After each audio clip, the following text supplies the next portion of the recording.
नमस्कार दोस्तों, स्वागत है आप सभी का मेरे चैनल बेसिक जीके में। आज इस वीडियो में हम डिस्कस करेंगे साइंस का एक interesting and most important topic, digestive system यानी पाचन तंत्र को, वो भी बिल्कुल सरल तरीके से। इसलिए वीडियो को पूरा देखिएगा और इस वीडियो के लास्ट में आपसे एक क्वेश्चन पूछा जाएगा जिसका आंसर आपको कमेंट बॉक्स में देना है। अगर ये वीडियो आपको अच्छा लगे तो प्लीज़ लाइक, सब्सक्राइब करें और शेयर भी करें।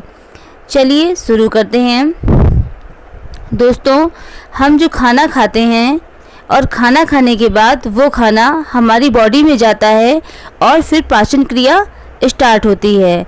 हमारी बॉडी में अलग अलग पार्ट्स होते हैं जो इस खाने को पचाते हैं, और इन बॉडी पार्ट्स में एक चीज़ जो कॉमन होती है वो होते हैं रस यानी कि जूस, जो हमारी बॉडी के अलग अलग पार्ट्स में पाए जाते हैं। और इन जूस से निकलते हैं एंजाइम, और ये एंजाइम ही हमारे भोजन को पचाते हैं। एंजाइम भोजन को छोटे छोटे पार्ट्स में तोड़ने का काम करते हैं। भोजन पचाने का काम हमारे एंजाइम्स करते हैं। अब आगे की प्रोसेस शुरू करते हैं, पर इससे पहले हम एक भोजन से जुड़ी हुई एक इम्पॉर्टेंट बात कर लेते हैं। जैसे कि हम जो खाना खाते हैं, जैसे दाल, फ्रूट्स, चावल, तो इन सब फ्रूट्स में कुछ पोषक तत्व होते हैं। जैसे दाल में प्रोटीन, फ्रूट्स में विटामिन, मिनरल्स, चावल में कार्बोहाइड्रेट। और जब यह खाना डाइजेस्ट हो रहा होता है तब वो हमारी बॉडी के अलग अलग पार्ट्स के द्वारा एब्जॉर्ब हो जाता है और वेस्ट फूड हमारी बॉडी से एग्जिट हो जाता है। यह एक इम्पॉर्टेंट बात है जो हमें पता होनी चाहिए। अब आगे बढ़ते हैं।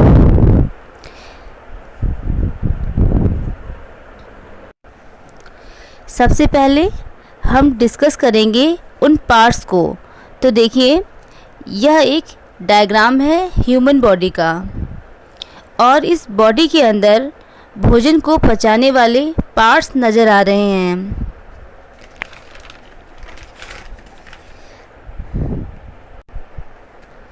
सबसे पहला पार्ट है माउथ, फिर दूसरा पार्ट है ईसोफेगस यानी ग्रास नली, इसे हम फूड पाइप भी कहते हैं। तीसरा पार्ट है स्टमक यानी आमाशय, और चौथा पार्ट है लिवर। पांचवा पार्ट है पैनक्रियाज यानी अग्र्याशय। छठा पार्ट है स्मॉल इंटेस्टाइन यानी छोटी आंत, और सातवां पार्ट है लार्ज इंटेस्टाइन, और हमारा लास्ट पार्ट है एनस। अब हम डाइजेस्टिव सिस्टम की पूरी प्रोसेस के साथ साथ सभी पार्ट्स के बारे में एक एक करके डिस्कस करेंगे, तो प्लीज़ वीडियो को ध्यान से देखिएगा। स्टार्ट करते हैं। जैसे किसी व्यक्ति ने खाना खाया और यह खाना हमारे माउथ में गया, और दांतों के द्वारा अच्छे से चबाने के बाद माउथ में प्रेजेंट स्लाइवा मतलब लार जो होती है वह भोजन के साथ अच्छे से मिल जाती है, और इसी लार में होता है टाइलिन एंजाइम। तो यह एंजाइम खाने के साथ अच्छे से घुलकर स्टार्च का पाचन करता है। उसके बाद यह खाना मुंह से होता हुआ जाता है फूड पाइप की तरफ, और फूड पाइप से होते हुए यह खाना पहुंचता है हमारे स्टमक में, और इस स्टमक में अलग अलग तरह के डाइजेस्टिव जूसेस मतलब पाचक रस निकलते हैं, जैसे गैस्ट्रिक रस। और इस रस में दो एंजाइम होते हैं। मैंने आपको बताया है हमारी बॉडी पार्ट्स में रस होते हैं, यानी रसों का स्त्रावण होता है, और इस रस में एंजाइम होते हैं। तो यहाँ पर ऐसा ही है। इस गैस्ट्रिक रस में दो एंजाइम होते हैं, पहला पेप्सिन और दूसरा रेनिन, और यह पेप्सिन एंजाइम हमारे खाने की प्रोटीन को पेप्टोन्स में कन्वर्ट कर देता है। इस स्टमक में ही हमारे भोजन की प्रोटीन का पाचन होता है। मतलब हम जो खाना खाते हैं उस खाने की प्रोटीन का पाचन हमारे स्टमक में प्रेजेंट पेप्सिन एंजाइम के कारण होता है, और उसके बाद यह खाना जाता है छोटी आंत में मतलब स्मॉल इंटेस्टाइन में। जब यह खाना छोटी आंत में जा रहा होता है तब छोटी आंत के पॉइंट पर ही इसमें दो रस आकर के मिलते हैं। पहला रस है पित्त रस, जिसे हम इंग्लिश में बाइल कहते हैं, हमारे लिवर से आता है।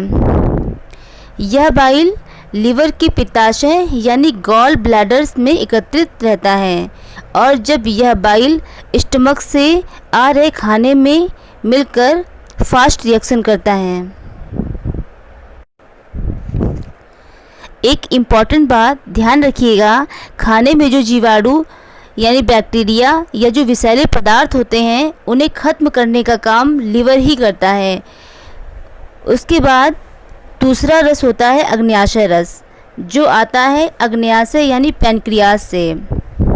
यानी स्टमक से आ रहे खाने में जो दो रस मिलते हैं उसमें पहला रस होता है पित्त रस यानी बाइल, जो आता है लिवर से, और दूसरा रस होता है अग्न्याशय रस, जो आता है पैनक्रियाज से। यह दोनों रस खाने में मिलकर फास्ट रिएक्शन करते हैं और ऑलमोस्ट खाने का पाचन यहीं पर हो जाता है। अब यह खाना जाता है स्मॉल इंटेस्टाइन में और खाना सबसे ज़्यादा देर तक स्मॉल इंटेस्टाइन में रहता है।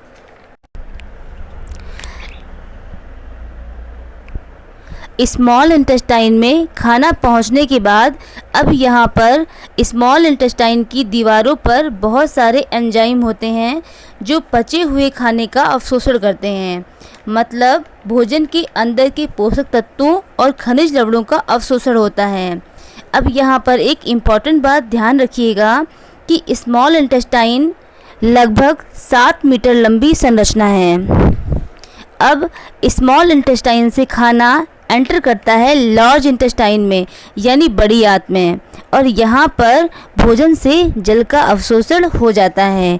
लार्ज इंटेस्टाइन के बाद से खाना एनस से एग्जिट हो जाता है। अब एक इम्पॉर्टेंट बात ध्यान रखिएगा दोस्तों, लार्ज इंटेस्टाइन स्मॉल इंटेस्टाइन की तुलना में छोटी होती है और लगभग 1.5 मीटर लंबी होती है। तो यह है प्रोसेस हमारे डाइजेस्टिव सिस्टम का। अगर मेरी मेहनत आपको अच्छी लगी हो तो प्लीज़ वीडियो को लाइक करें, सब्सक्राइब करें और शेयर करें। अब आज का क्वेश्चन है कि लार में कौन सा एंजाइम पाया जाता है। इसका आंसर आपको कमेंट बॉक्स में देना है। मिलते हैं अगले वीडियो में। धन्यवाद।